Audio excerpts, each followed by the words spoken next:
bonjour à toutes et à tous. Ravi d'accueillir Sonia Ristich et Armand de Saint-Sauveur des éditions Intervalle autour de ce livre, Saison en friche, paru début 2020 aux éditions Intervalle. Donc si on calcule, là je suis en train de vous parler fin mars 2021, début 2020, ça a donné peu d'occasions à ce livre de sortir en public. Donc c'est déjà une joie que de pouvoir en donner trace ensemble et discuter avec son autrice. Le cadre, je le rappelle, c'est dans le cadre du prix des lecteurs Lire un pays d'Anceny, où le livre de Sonia Ristich concourt avec 5 autres livres pour ce prix de lecteur et être élu dans cette année si particulière où évidemment les choses auraient dû se faire en public. Nous ne le sommes pas tout à fait, mais le fait d'être sur les réseaux peut vous permettre aussi, même après coup, d'interagir. Merci en tous les cas à tous les deux d'être là. Merci à la médiathèque de nous accueillir pour ce livre qui est le troisième de Sonia aux éditions Intervalle. Troisième roman donc aux éditions Intervalle, sachant que vous avez d'abord publié beaucoup de théâtre et vous travaillez toujours le théâtre. Et après Des fleurs dans le vent, paru en 2015, et le précédent dont le titre va m'échapper. La belle affaire. La belle affaire en 2011 ou 2012. Non, 2015, La belle affaire, 2018, Des fleurs dans le vent. Il y a des personnages en commun entre ces deux livres-là. On aura l'occasion sans doute de l'évoquer durant cette rencontre. J'aimerais tout d'abord vous céder un peu la parole, qu'on fasse un peu connaissance avec chacun d'entre vous.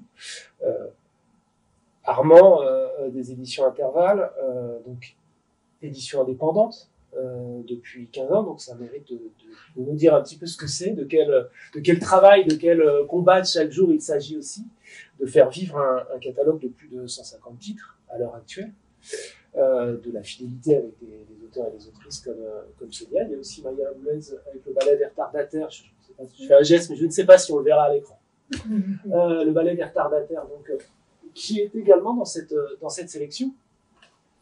Et Sonia Ristich, comme je le disais, avec son troisième livre aux éditions Intervalle. Et pour que vous présentiez tous les deux, on va peut-être faire une sorte de flashback depuis le moment où vous êtes rencontrés. Je vais vous demander à chacun d'entre vous si vous vous rappelez de comment s'est faite cette rencontre avec un premier texte.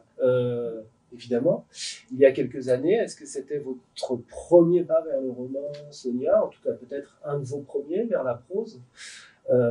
Et où en étiez-vous vous-même, Armand, de l'aventure Intervalle? Est-ce que le souvenir vous revient et comment cela s'est-il passé? Alors moi c'était mon troisième roman en fait. J'avais déjà publié Orage, qui était un roman jeunesse, on va dire pour grands ados ou jeunes adultes, chez Actes Sud Junior en 2008, et puis Une île en hiver dans sa première édition avant d'atterrir, de m'amarrer chez Intervalle. Et donc j'avais envoyé mon manuscrit de La belle affaire à un grand nombre de maisons d'édition, recevant un grand nombre de refus aussi, jusqu'à ce que finalement Armand l'accepte, m'écrive le 7 janvier 2015. J'efface le mail et le mette à la poubelle parce que les attentats venaient d'avoir lieu.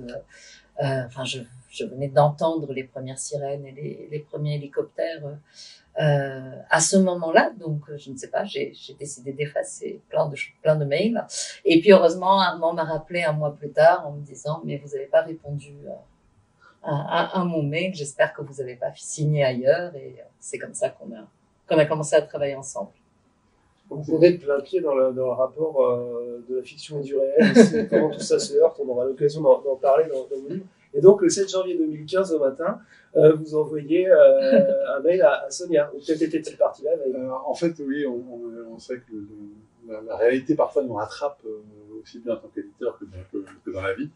Et souvent, le travail, c'est une bonne façon de ne pas forcément penser aux choses sombres qui peuvent arriver. Mais en tout cas, c'est drôle parce que moi, je me souvenais plus que c'était cette date précisément. Mais en revanche, je sais que c'est assez rare que quand on annonce à quelqu'un qu'on a envie de publier, c'est assez rare Que de la pas avoir personne de ne répond réponse. pas. Et donc c'est vrai que mais maintenant que tu en parles, ça me revient à l'instant. En tout cas, Sonia arrivait dans la vie de la maison à un moment particulier. Moi, au début, j'ai pas fait de littérature française pendant plusieurs années. D'abord parce que c'est vrai que quand on s'engage avec des auteurs en littérature française, on s'engage pour 70 ans après leur mort. Donc c'est un vrai engagement. Et la maison avait commencé avec vraiment que de la littérature étrangère pour montrer un petit peu, pour mettre des petits cailloux sur le chemin, montrer un peu ce que je voulais faire.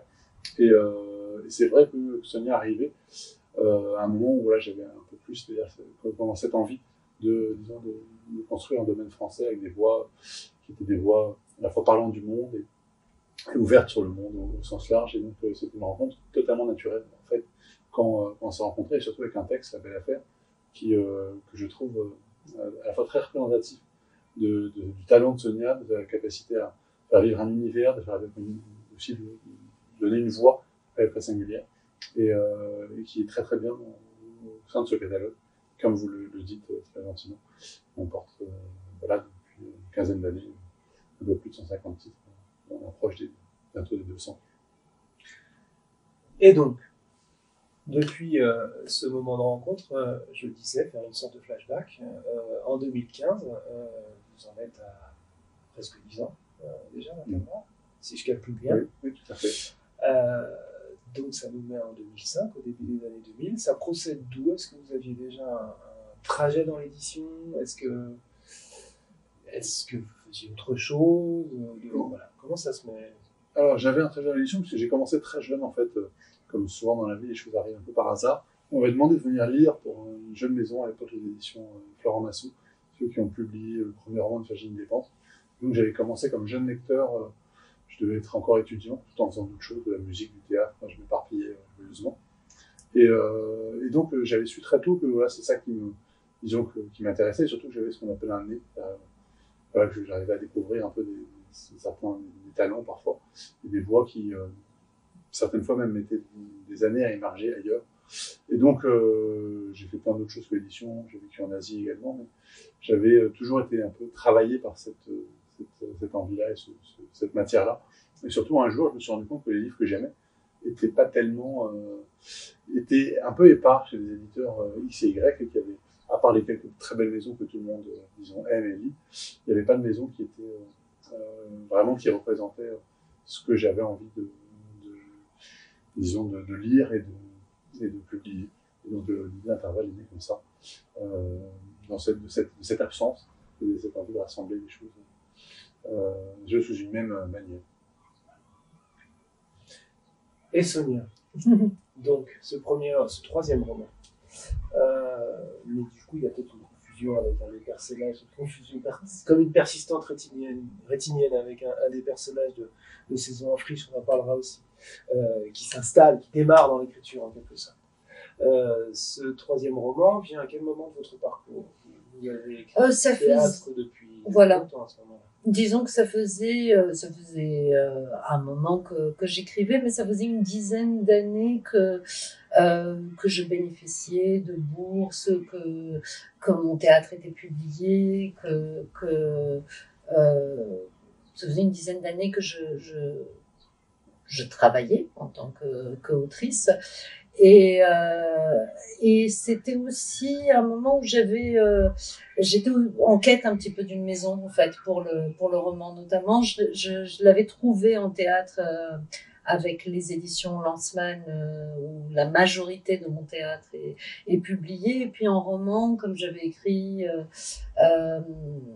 pour ados, et puis ensuite quelque chose qui a été catalogué plus comme un conte philosophique que comme un roman, je cherchais aussi un compagnonnage, je pense, avec un éditeur ou une éditrice pour me poser là. Donc c'est à peu près à ce moment-là que ça intervient.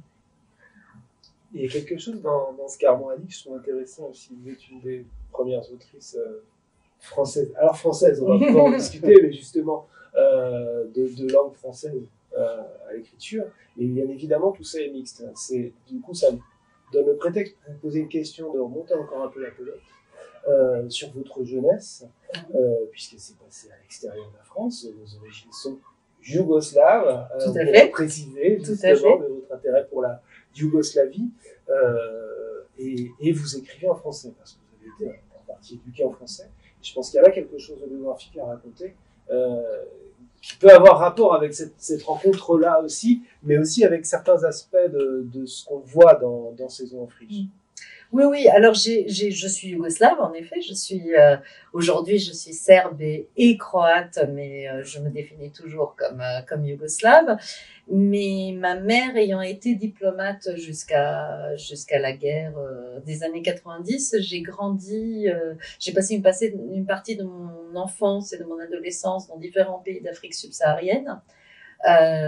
Notamment au Congo, Kinshasa et en Guinée-Conakry, où j'ai été dans des établissements scolaires français. Donc, jusqu'à 18 ans, nous avons vécu 3-4 ans en Afrique, 3-4 ans en Europe, 3-4 ans en Afrique, 3-4 ans en Europe. Et puis, à 18 ans et demi, je suis venue à Paris pour faire des études supérieures, pas liées à la guerre, mais en même temps. Mais en même temps. En fait, je suis venue, j'ai toujours un très bon timing. Je suis venue pile 2 mois avant l'éclatement officiel de la Yougoslavie. Donc, ce qui devait être un passage d'1 an, 2 ans, 3 ans est devenu quelque part par la force des choses un exil, puisque cette guerre s'est éternisée, et puis aussi parce que mes envies ont changé au fil des années. Donc, sans doute que tout ça existe dans tous mes textes. Je pense que oui. Souvent, il s'agit de personnages qui ne sont pas ancrés dans un seul lieu et d'ailleurs, je pense qu'il n'y a jamais, je dirais inversement, qu'il n'y a jamais un personnage qui est ancré dans un seul lieu et dans une seule culture et dans une seule langue. Donc, peut-être que c'est là que aussi ce que je proposais, même si La Belle Affaire est mon roman le plus français. C'est la première fois que j'osais inventer une héroïne franco-française. Mais bon, il se passe à moitié en Afrique, à moitié aux États-Unis, donc c'est une franco-française qui voyage aussi. Une franco-française qui n'est pas souvent en France. Voilà, Et du coup, avant d'en venir à Saison en friche, vous vous demandez tous les deux comment, parce que nous ne sommes pas devant des lecteurs, mais ça s'adresse à eux aussi, les lecteurs et lectrices de la région d'Ancenis. Et ça, on ne le sait pas, ça reste assez mystérieux pour les lecteurs. Et en plus, je pense que c'est assez singulier dans chaque cas de figure. Comment vous travaillez ensemble? C'est-à-dire, là, il y a un premier texte, une rencontre qui se fait. Déjà, comment vous travaillez sur ce texte-là? Puis ensuite, quel est le niveau de relation d'un texte à l'autre et de travail sur un texte? Est-ce que Sonia remet un projet de texte, vous confie ses idées en amont de la rédaction ou pas du tout? Parce que ça dépend vraiment encore une fois, des auteurs, c'est singulier. Et puis, même pas du type, mais de l'éditeur que vous décidez d'être, niveau d'intervention sur le texte. On fait beaucoup d'apéros. Ça, c'est interventionniste.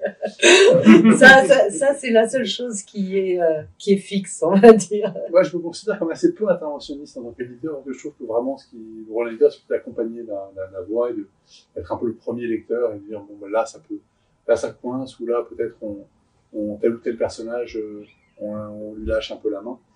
En fait, on devrait presque raconter notre voyage en train pour voir comment un livre se fait, parce que sur le prochain texte dont tu parlais, oui. Il y a des petites questions qui se posent à un moment. Donc voilà, on échange quand il y a un problème, mais parfois les textes s'écrivent aussi tout seuls, presque. Et après, il n'y a que des petites ajustements formels à faire entre l'auteur et l'éditeur. J'ai l'impression, moi, en avançant dans l'écriture, que j'ai de plus en plus besoin, finalement, d'être accompagnée. On penserait que c'est le contraire, mais justement parce que j'ai entendu d'autres collègues, si on peut dire ça comme ça, dire la même chose, c'est qu'au début, quand on commence à écrire, on est aussi porté par un flot, par quelque chose qui ne s'éteint pas, fort heureusement avec le temps, mais qui se travaille différemment, c'est-à-dire le rapport aux idées et à la construction et au flot est différent. Donc, je pose plus la question à Armand maintenant, j'ai plus besoin. Avec La Belle Affaire, je lui ai envoyé le manuscrit tel qu'il était. C'était aussi le cas avec Des fleurs dans le vent. Sur Saison en friche, c'était la première fois où, on va dire, j'avais écrit les 3/4, mais j'étais pas certaine. Et donc, je lui ai envoyé, peut-être que j'avais besoin d'être rassurée et il m'a donné 2 ou 3 petits retours, mais vraiment tout petits, et sur le quatrième qu'on va Inch'Allah faire ensemble, là j'ai des vrais doutes. C'est encore très différent des précédents c'est quelque chose que j'ai écrit ces derniers mois très rapidement après avoir réfléchi dessus pendant 3-4 ans. C'est sorti comme ça donc j'avais des vraies questions. Alors bien sûr, je l'ai envoyé à un ami auteur, qui me fait souvent des retours. On est souvent les premiers lecteurs l'un pour l'autre, mais qui a déjà mis le doigt sur quelque chose qui me chagrinait un petit peu, et puis que Armand tout à l'heure dans le train a juste confirmé, c'est qu'il y a une première partie vraiment à retravailler entièrement. Mais c'est bien en fait. Mais après c'est pas il m'a pas dit, il m'a suggéré des choses. Il me dit jamais fais ceci ou fais cela. Ça serait terriblement normatif de dire justement des choses comme fais ceci ou fais cela, parce que ce qu'on doit protéger en tant qu'éditeur, c'est justement la singularité d'une voix, et c'est pas du tout de dire faites comme ci ou faites comme ça. Et je crois que c'est vraiment ça me semble très important dans notre rôle d'accompagner plutôt que de dévier ou de forcer. C'est vraiment essentiel. Saison en friche, donc. Oui. Venons-en au fait à ce livre qui nous réunit. Je vous ai proposé de nous en lire un extrait pour entrer de plein pied dans ces lieux et faire connaissance avec déjà le lieu où tout cela se passe. Donc je vais rien en dire, je vais le lire, et normalement ça devrait nous amener dans le lieu. C'est une ancienne gare de marchandises, désaffectée depuis des années. Plus de 10 000 mètres carrés, une immense cour avec un quai de chargement au milieu, sous une verrière en plutôt bon état, et des entrepôts, des bureaux, une quantité de couloirs et de petites pièces. Avant d'investir officiellement les lieux, la semaine précédente, il n'avait pas réalisé à quel point l'endroit était vaste.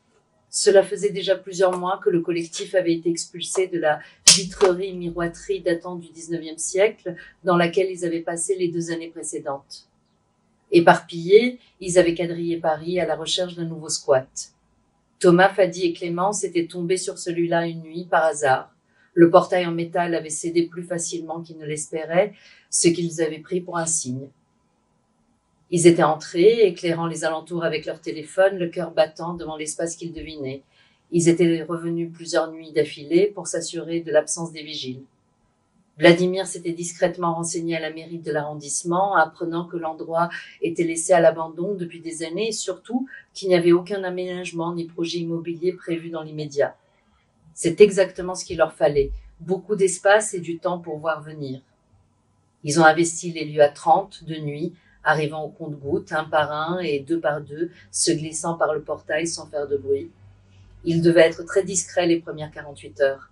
Ils ont changé la serrure défoncée et se sont enfermés dedans dans le noir et le froid, le temps de s'envoyer à eux-mêmes un recommandé avec accusé de réception et officialiser en quelque sorte l'occupation. Ça a marché. Après plusieurs mois à se lamenter sur la perte de l'ancien squat, le collectif en ouvrait un nouveau. Merci. Donc le squat, le lieu, et puis le mot il est presque polysémique parce que le squat c'est ce qu'on en fait, donc le squat pourrait définir aussi les gens Oui. qu'il faut exister. de la même manière qu'on l'entend dans cette histoire de recommander, envoyer à soi-même, c'est-à-dire qu'il y a quelque chose de spontané là-dedans. C'est-à-dire que décidons d'être ce que nous faisons.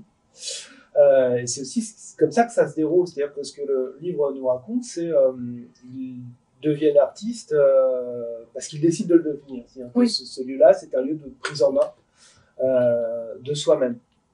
Ce que raconte le livre, et qui est assez passionnant, c'est ça, c'est comme c'est un roman de formation sur une année, c'est pour ça que ça s'appelle Saison en friche, et je réfléchissais encore au titre en vous entendant, en me demandant qui était en friche, en fait les deux, c'est-à-dire qu'ils investissent une friche de la SNCF, ce qu'on appelle une friche industrielle de la SNCF, mais ce sont eux-mêmes qui sont en friche, c'est-à-dire que c'est un roman de formation. On a là un grand nombre de personnages, c'est peut-être pour ça que je vais vous faire assez vite en lire un deuxième extrait, pour qu'on vous entende encore, parce qu'après tout, pourquoi s'en priver? Il y a un grand nombre de personnages, au moins 6 personnages principaux, et puis une bonne douzaine de personnages semi-principaux, et puis tout un collectif autour de gens qui sont nommés. Et c'est ça qui articule le livre, c'est ce collectif-là aussi. Comment vous êtes-vous organisé pour écrire ça? Je m'entends. Il est fait référence à une expérience dont vous avez fait partie, autobiographique, un peu plus tôt dans le temps. Le livre se passe en 2010-2011, l'année des printemps arabes, on aura l'occasion d'en parler. Et il est basé sur l'expérience que vous avez vue vous-même d'un collectif au début des années 2000, donc sans doute qu'il faut un décalage du temps et de la fiction pour sédimenter l'expérience. Mais partant de cette expérience-là, à un moment, comment on fait pour justement articuler ça? C'est-à-dire qu'il y a sans doute un plan, il y a cette structuration en saison, mais y a-t-il un plan, y a-t-il un organigramme avec des personnages? Est-ce que vous vous laissez filer une voix, puis l'autre? Comment ça s'est mis en place? Est-ce que vous en rappelez? Est-ce que c'était beaucoup de brouillons préalables ou un jet? Je me rappelle parce que moi j'ai tendance à beaucoup travailler, on va dire les livres prennent du temps à sédimenter et ensuite je rédige assez vite et quasiment dans l'ordre. Donc ça veut dire qu'il y a un travail sur alors ce qui a fait que ça a filé très très vite, c'est que je me suis rendu compte que je n'avais pas besoin d'inventer tant que ça.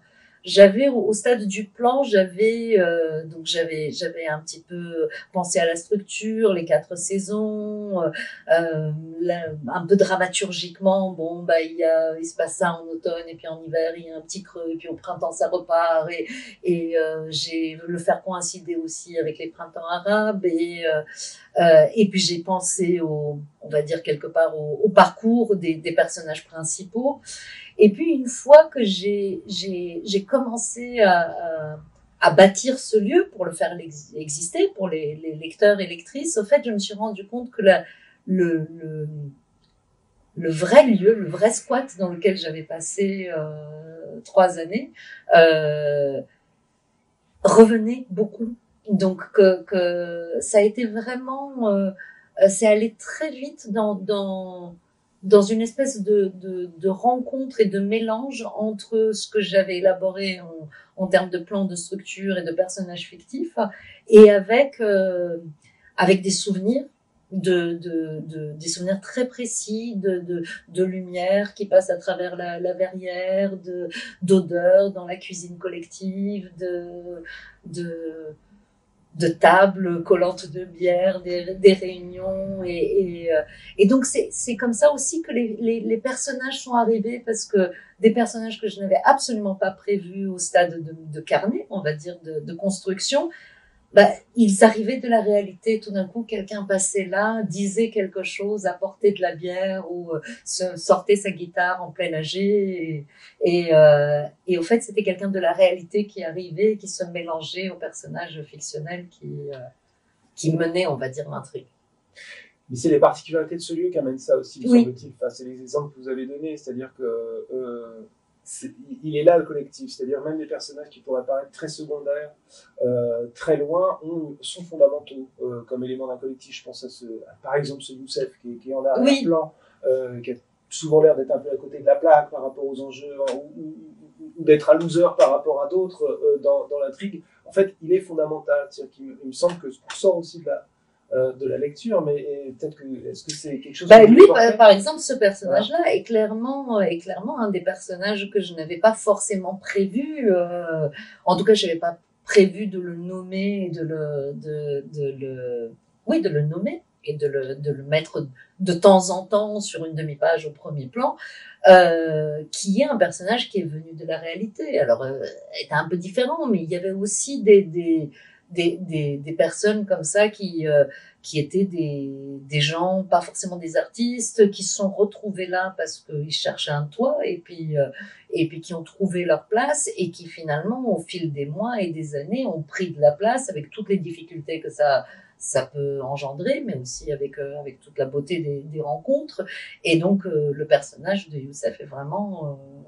je l'avais pas prévu. Et maintenant, une fois qu'il était là, ça me semblait évident il fallait pas le virer. Il fallait qu'il reste là. C'est lui qui donne. C'est tous ces personnages-là, je pense, qui donnent aussi le côté réaliste ou crédible, ou pas que le réalisme en soi m'intéresse, mais on va dire ils sont la chair finalement de ce lieu.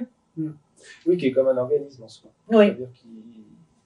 C'est-à-dire ça ne tiendrait pas, enfin en tout cas le squat, je pense, ne nous serait pas compté s'il n'y avait que des personnages principaux. Un petit peu comme dans les modes de pensée télévisuels ou cinématographiques qu'on peut avoir, il faut bien, dans les séries, il faut bien quand même des focalisations sur les personnages principaux. Là, ils sont là aussi, ils émergent, évidemment, il y a des histoires qu'on suit avec plus de proximité que d'autres. Bien sûr. Mais tout de même, ça fonctionne comme un organisme.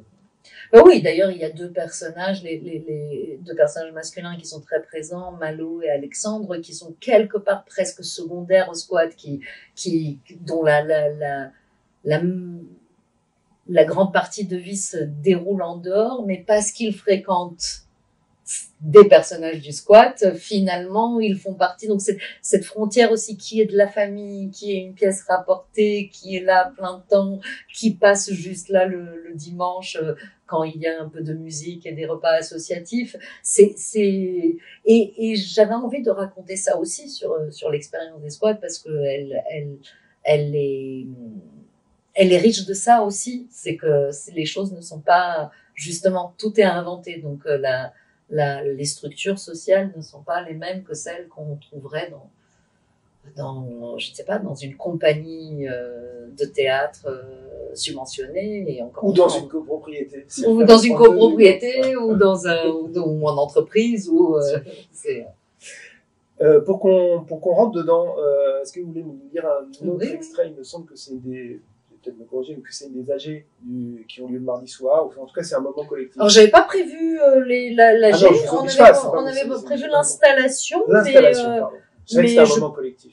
Mais je peux aussi trouver une AG. Non, celui que vous voulez. Ouais, je vais déjà retrouver le... Ah voilà.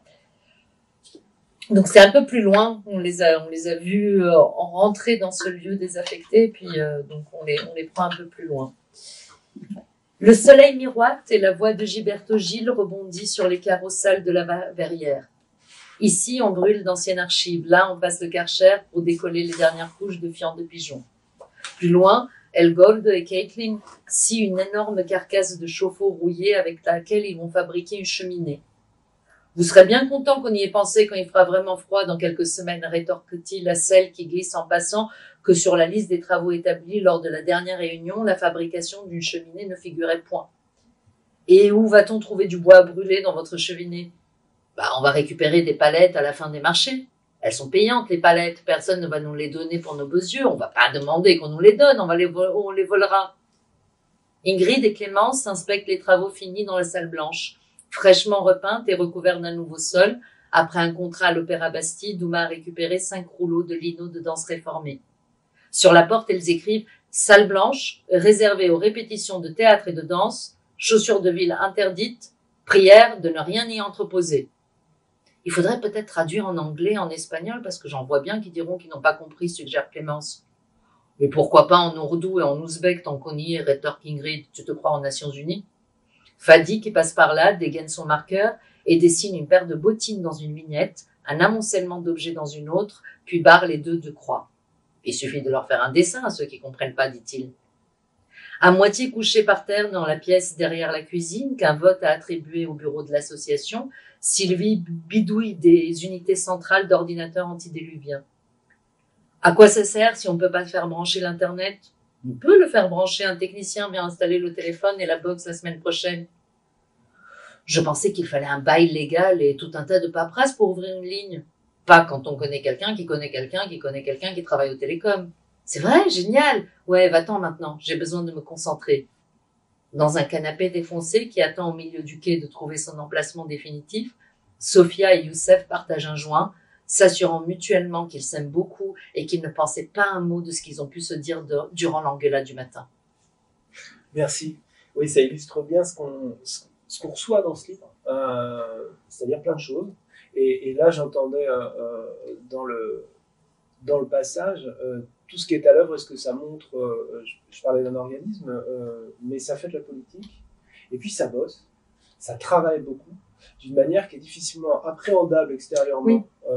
Et il me semble que l'intérêt documentaire, réellement, de ce livre-là devait passer par la fiction, on trouvait un moyen de le raconter, mais pour dire quelque chose de cette réalité fugitive des squats, enfin de ce qu'on y fait, qui ne sont pas qui ne sont pas qu'une chose. Elles ne sont pas que des lieux justement de squat, ne sont pas que des lieux de création, ne sont pas que des lieux d'organisation.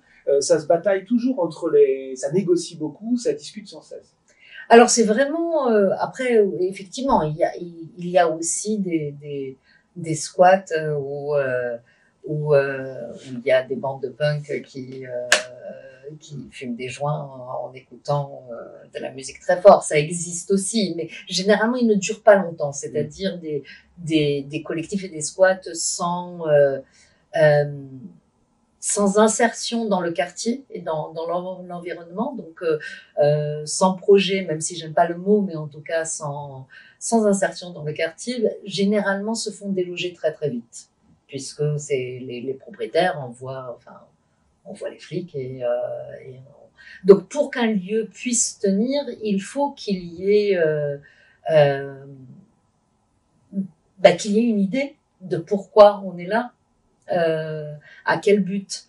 Et donc, comme dans toutes les structures où il n'y a pas de pouvoir pyramidal, d'hiérarchie qui dans toutes les structures ne serait-ce qu'un peu communiste, c'est-à-dire autogestionnaire, c'est à ça que passe le plus de temps. C'est comment on fait pour s'autogérer, comment on fait pour avoir tous du pouvoir et que personne n'en ait, comment on fait pour que ce soit juste et équitable. Je me souviens de choses que j'entendais enfant en ex-Yougoslavie, où on arrêtait, des gens du parti n'arrêtaient pas de répéter que c'était le meilleur système du monde où chacun donnait selon ses possibilités et prenait selon ses besoins. Je trouve la formule merveilleuse et c'est extrêmement compliqué à mettre en place. C'est hyper intéressant que vous preniez cet exemple-là parce que je réfléchissais à la question du temps. Là où à un moment ça ne marche plus, c'est dans l'installation dans le temps. On a entendu la frange, l'égalité, illégalité, les choses qu'on vole, les choses où on rentre de force. Et puis à un moment, le squat se fait reconnaître et aussi parce que les gens de là ils viennent, il y a une forme de succès de l'entreprise. Et là, ça prend un autre tour. Je pense que il y a un autre moment aussi qui est très intéressant pour ce qui est de la pensée politique de ce que ça constitue, c'est l'hébergement des quelques sans-papiers, qui engendre des débats justement sur la fonction du lieu. Est-ce que c'est un lieu d'accueil? Est-ce que c'est un lieu de création? Et on commence à s'engueuler. Enfin, on s'engueule un peu tout du long. Mais là, il y a un moment de crise assez intéressant. C'est une vraie question politique. Voilà. Qu'est-ce que le lieu manifeste? C'est comment faire de la politique vivante comme ça dans la durée. Alors ça c'est très c'est aussi ancré, même si c'est romancé, dans une expérience que j'ai vécue, parce que à l'époque où j'ai fait partie de ce collectif d'artistes qui a inspiré le roman, au début des années 2000, on avait effectivement recueilli dans le lieu un assez grand groupe de sans-papiers qui ont été à l'époque expulsés de la Maison des Ensembles quand il y a eu des expulsions extrêmement violentes à Paris, et qui avaient erré comme ça dans la rue et qui étaient venus. Et donc, ça pose des vraies questions éthiques, c'est-à-dire que de quel droit, si on est des squatteurs, si on s'est approprié un lieu qui ne nous appartient pas, de quel droit on décide que un tel peut y rester et un tel ne peut pas. Donc déjà, c'est une vraie question morale, mais en même temps, on sait aussi qu'un squat qui devient qu'un squat d'habitation sera délogé très très vite. Donc si on défend l'idée qu'on peut faire des expériences qui créeront des précédents juridiques pour tout un tas de collectifs artistiques, parce que les friches en milieu urbain sont innombrables, alors que les espaces de travail des artistes sont assez restreints. Donc si on défend cette idée-là, il faut aussi qu'on tienne, qu'on soit pas délogé parce que les squats d'habitation sont délogés. Donc c'est une question d'un côté pragmatique et d'un autre côté éthique de quel droit on va sélectionner les gens qui ont droit de faire partie du collectif ou pas, et où à l'époque, je me souviens, donc dans le collectif du Théâtre de Verre, que je cite à la toute fin comme source d'inspiration, où cette question, enfin, on a cherché pendant des années à trouver une sorte d'équilibre sur le fil entre, oui, enfin, on est artiste parce qu'on s'autodécrète artiste, donc on va jamais sélectionner les gens sur leurs accomplissements, mais en même temps, on va demander quand même à toute personne qui fait partie de ce collectif, qui passe par ce lieu, de participer d'une manière ou d'une autre à l'activité créative artistique. Donc, des fois, c'est aider à accrocher des pendrillons pour une pièce de théâtre, ou faire des choses, on va dire, plutôt de régie de spectacle, mais quand même s'intéresser à ça de la même manière qu'on demandait aussi aux artistes de essayer de proposer des formes inclusives, on va dire, du plus grand nombre, et que on disait souvent ceux qui venaient juste pour faire leur lecture de poésie ou présenter leur expo ou leur solo de danse, on avait tendance à dire aux âgés, quel est l'intérêt, va te faire, enfin, envoie ta vidéo pour te faire programmer dans d'autres lieux. Enfin, si c'est pas pour expérimenter avec le collectif, si ce lieu ne nous sert pas de labo, quel intérêt? Si c'est juste pour obéir aux mêmes règles. Donc c'est une espèce de...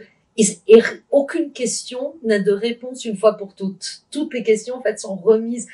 Ce qui fait le charme de cette expérience, mais ce qui fait aussi, ce qui rend fou aussi, c'est que on va finir une AG sur une conclusion qui va inévitablement être re-questionnée à l'AG ou 2 AG après.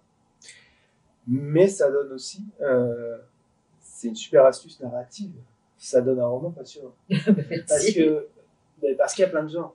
Pour que ça marche, pour pouvoir dire ça, documenter là-dessus, il faut cette multiplicité de points de vue. Or, cette multiplicité de points de vue, ça donne ce personnage.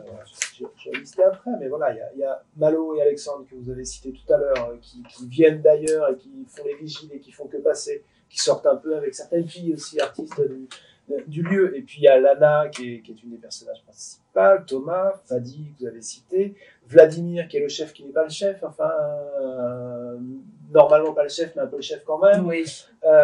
Sophia, Youssef, Nieves qui a un rôle important, Alice qui a un rôle important aussi, Douma qui a un rôle important. Et c'est ça qui fait qu'on avance dans le livre, c'est-à-dire qu'ils ont chacun des préoccupations qui sont évidemment humaines, donc mêlées, sentimentales, d'avancer dans l'art. Et je voudrais rentrer par un angle dans ce que vous avez dit. Chacun est invité à agir artistiquement. Et il y a une histoire qui se passe un moment entre que je ne me trompe pas, c'est entre Lana et Malo. Oui, c'est Malo qui décide. Dans cette logique-là, elle invite Malo, qui vient de Kinshasa, qui est noir, à exposer ses dessins, puisqu'il a dessiné, dessine, ne dessine plus, mais une activité de dessin. Donc ça part de cette générosité-là, politique. Et sauf que c'est quelque chose qu'il reçoit très mal. Et c'est un passage extrêmement intéressant du livre, hein, c'est-à-dire où ça questionne le genre et l'endroit d'où on parle d'une manière très subtile, parce que ça met en colère, en fait. Il prend ça pour de la condescendance de petits blancs. Là, la façon dont la question est posée est super intéressante aussi. Alors au fait, on sait que Malo a dessiné, etc. Mais à partir du moment où il est parti en exil, il travaille surtout comme videur, vigile, il fait des petits boulots, etc. Et donc cette histoire qui est au départ une coucherie, on va dire assez légère et va mettre le doigt sur aussi une différence de milieu social. Lana, malgré le fait qu'elle vit dans le squat, mais elle vient clairement d'un milieu assez bourgeois. Enfin, elle est là vraiment par choix et parce que voilà, ça l'arrange et puis elle a envie de faire cette expérience. Et donc, à partir du moment où son histoire avec Malo dépasse le stade de la coucherie une ou deux fois et devient quelque chose de suivi, on a presque l'impression qu'elle veut, elle préférerait qu'il soit artiste que vigile. Parce que artiste, même dans un squat, même pas vraiment reconnu, c'est quand même mieux que. Donc je pense et donc elle s'y prend un peu maladroitement, c'est-à-dire il lui a rien dit, il n'a pas dit pas a priori qu'il avait envie de dessiner, etc. Et au fait, elle s'en va lui acheter du matériel à dessin, etc. Alors qu'il gagne mieux sa vie qu'elle, lui il a des vrais boulots, elle n'en a pas, elle vit dans un squat. Donc je pense que tout d'un coup se retrouve une espèce d'amalgame entre différentes choses, entre un rapport de classe qui est censé ne pas exister mais qui existe quand même, entre un rapport de légitimité dans le pays ou pas, entre la question raciale au sens sociologique bien sûr et pas du tout biologique du terme, et où quelque chose va finalement exploser alors que bon, c'était pas bien méchant ni d'une part ni de l'autre, mais c'est pour ça je pense que ce lieu m'a intéressé en tant qu'artiste pour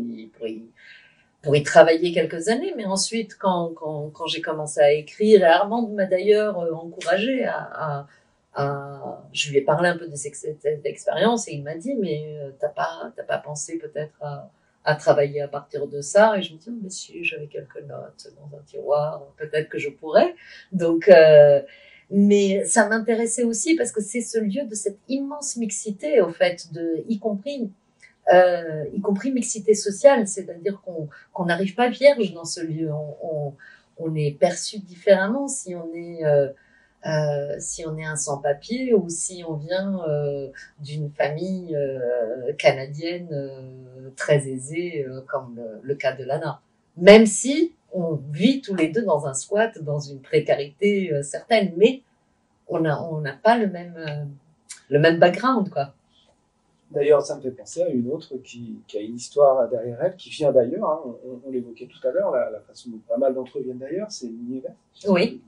Qui est d'origine argentine et qui donc a dans ses bagages une crise économique en Argentine et qui à un moment elle a besoin d'ordre, enfin elle est fatiguée du squat parce que justement ça en Argentine, voilà, entre guillemets, c'est un passage assez drôle sur les artistes latinos maudits, etc., qu'elle connaît de Buenos Aires. C'est aussi la façon dont c'est vivace et dont on est avec les pensées de chacun, sans jugement. Mais ça, c'est aussi un des trajets spécifiques. Oui, elle, à l'inverse, elle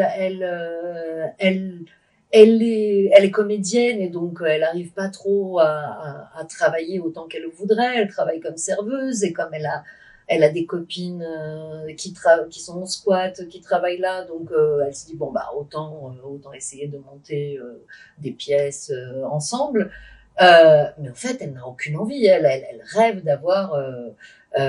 Déjà, elle ne vit pas au squat et surtout pas. Elle rêve d'avoir un crédit, une maison, un travail presque de 9 à 5, etc.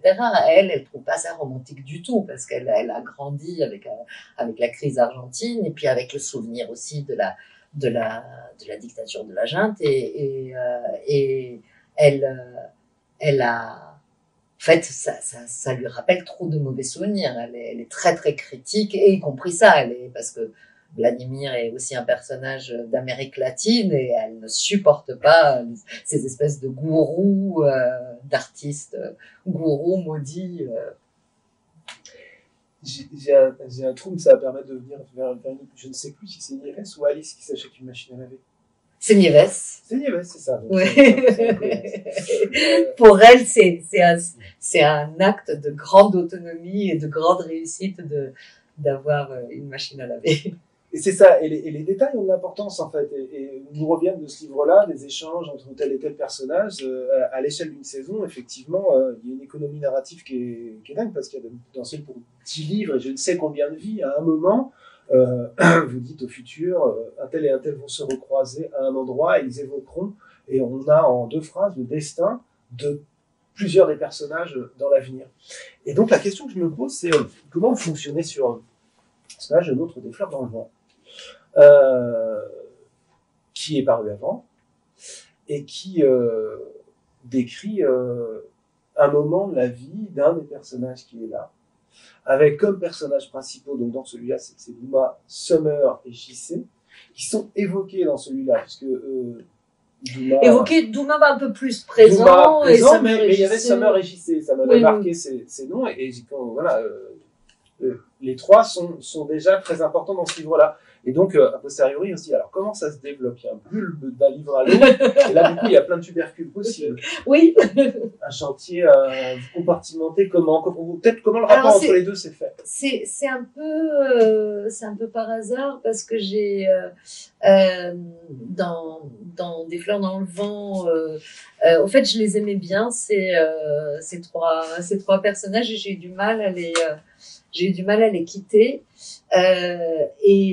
Et donc, je me dis, oh, je vais pas faire venir les 3 dans le prochain, mais ça allait, en fait, ça collait. Je me suis dit, bon, ça se passe, Des fleurs dans le vent commence le jour de l'élection de Mitterrand, et donc se termine le jour de l'élection de Sarkozy en 2007. Et puis comme on laisse les personnages à 29 ans en 2007, je me dis, bon, vu le parcours de Douma, il pourrait tout à fait se retrouver dans un squat 3 ans plus tard. C'est tout à fait plausible. Donc je me suis fait plaisir. Je l'ai tiré. Et puis après, entre nous, on a blagué en disant, je fais mes Rougon-Macquart ou ma comédie humaine.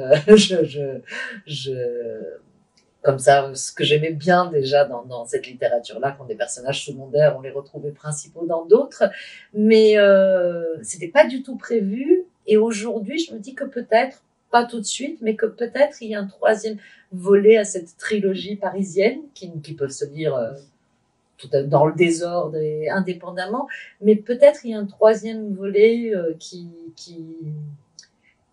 prendra justement 2015 et les attentats, et peut-être cette période de 2015 à 2020, et la Gay Nuit debout, enfin, des choses. Après, je sais pas quel personnage, mais en tout cas, j'ai le choix. Dans Saison en friche, je peux aller, le jour où je serai prête à ça, je pourrais aller chercher quel personnage unique, ou quel duo, trio de personnages, quatuor, pourrait, qui seront à ce moment-là un autre moment de vie aussi, qui seront, parce qu'on les voit aussi grandir. Ils ont, dans Des fleurs dans le vent, ils sont tout petits dans les années 80. Et puis, donc ça racontera aussi autre chose. Et donc Douma, il a fait de la prison, il travaille la prison avec lui. J'évoquais Nieves qui vient d'Argentine, il y a Alexandre qui a vécu la guerre d'ex-Yougoslavie ou Yougoslavie.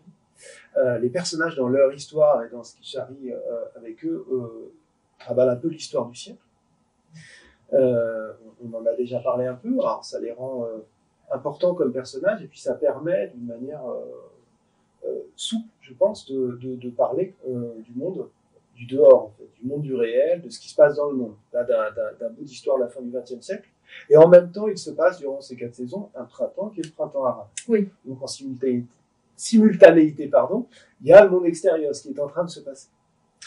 Et là, c'est une question que je voudrais vous adresser en fait un petit peu à tous les deux, parce que là, il y a un intérêt partagé assez fort. Vous y revenez assez souvent quand on vous donne la parole par rapport à votre catalogue, Armand, des éditions Intervalle, sur le monde contemporain, enfin l'ici et maintenant, les enjeux sociaux, ici et ailleurs, qu'une maison d'édition littérature contemporaine, du coup, de fiction, prend aussi ça à charge. Et j'aimerais vous poser à tous les deux la même question de cet intérêt-là, c'est-à-dire, je dis bien de fiction. L'intérêt pour le roman, enfin de faire du roman qui parle du monde, mais vous voyez, l'intérêt de ce que ça produit dans le roman, mais de ce que ça produit quant à notre regard sur le monde aussi. Donc du point de vue de l'autrice et de ce livre-là, c'est bien. Peut-être je peux commenter tout très brièvement parce que moi, en tant que lectrice, c'est la littérature qui m'intéresse. En tant que lectrice, j'ai tendance à être plus portée vers le roman social, vers quelque chose qui s'inscrit aussi dans un rapport entre histoire grand H et petite histoire collectif et intime, etc.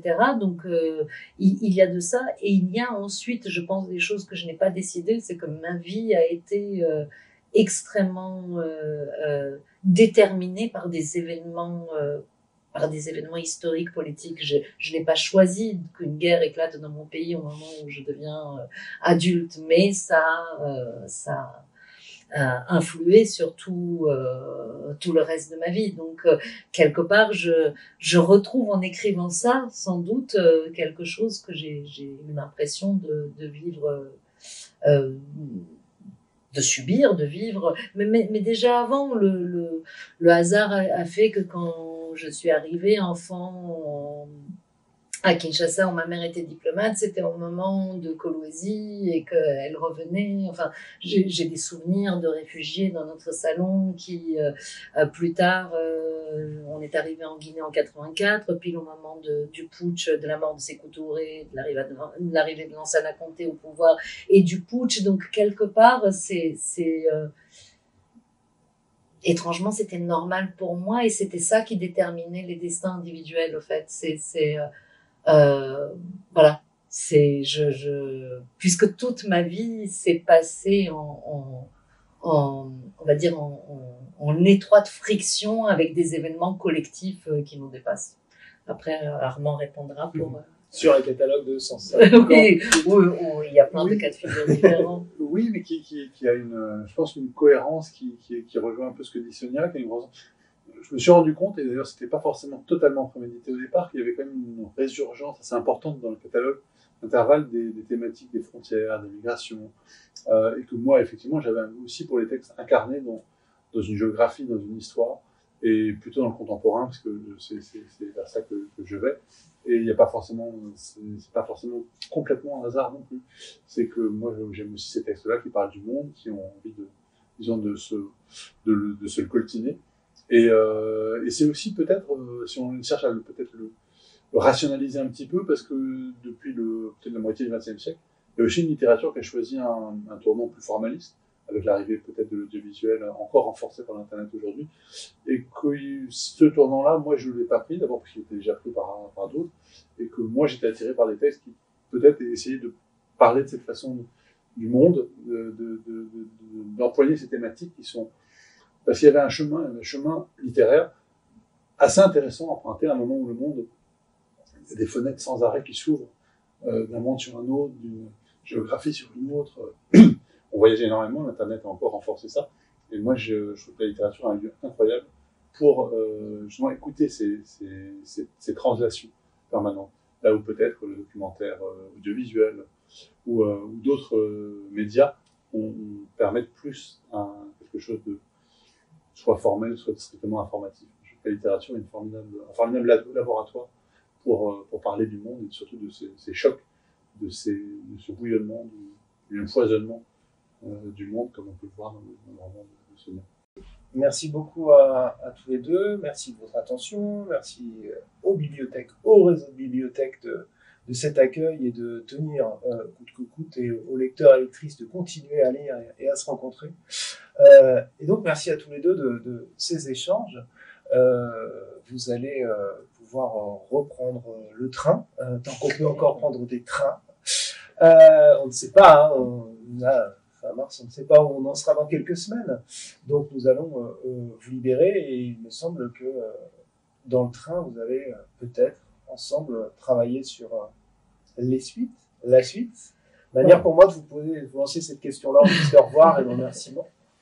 Donc oui, enfin il n'y a pas de suite directe, mais un prochain manuscrit que Armand vient de lire, un premier jet d'un prochain manuscrit qu'Armand vient de lire et qui demande encore du travail, donc que j'espère bien être capable de vous proposer l'année prochaine, si tout va bien. Merci. À bientôt. Merci.